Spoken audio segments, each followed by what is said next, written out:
विश्व बाघ दिवस पर दुधवा टाइगर रिजर्व में बाघ संरक्षण और जन जागरूकता पर विशेष कार्यक्रम आयोजित किए गए।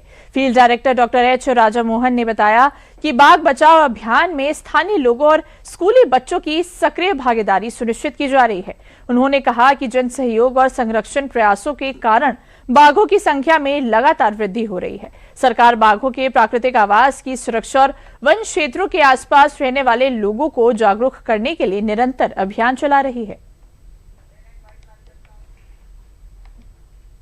ग्लोबल टाइगर डे माना जा रहा है, विश्व बाघ दिवस है। इसमें सेंट पीटर्सबर्ग का 2010 में सम्मेलन हुआ है। उसके अनुसार हम लोग हर साल इसको बढ़ाया जा रहा है।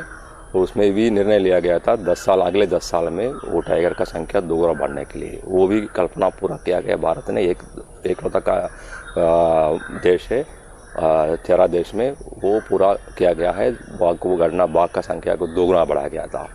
और इसमें हम लोगों का बहुत धूमधाम से इसमें हम लोग बाघ दिवस मनाया जा रहा है।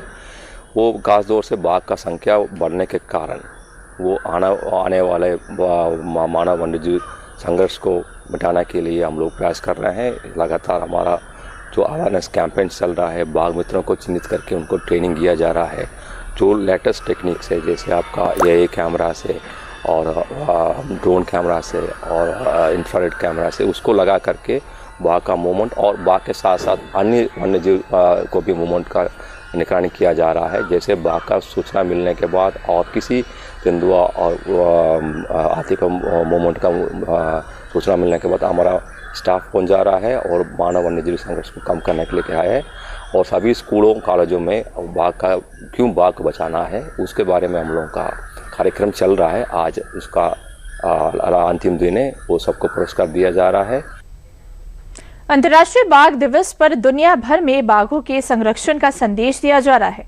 भारत ने प्रोजेक्ट टाइगर के जरिए बाघों की संख्या बढ़ाने में उल्लेखनीय सफलता हासिल की है, लेकिन चुनौतियां अभी भी बरकरार है। आखिर कैसे संरक्षण की इस मुहिम की तस्वीर बदली है, देखिए इस रिपोर्ट में।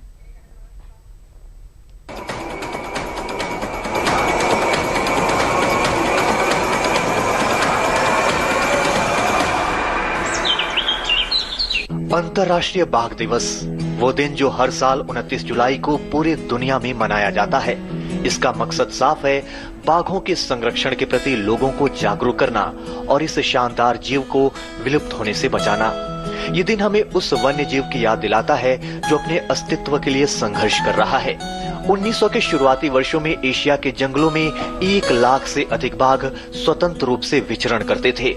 आज इनमें से 95% से अधिक बाघ हम खो चुके हैं। शिकार, प्राकृतिक आवास का खत्म होना और अवैध वन्य जीव व्यापार बाघों की आबादी के अस्तित्व पर मंडरा रहे खतरे का बड़ा कारण है।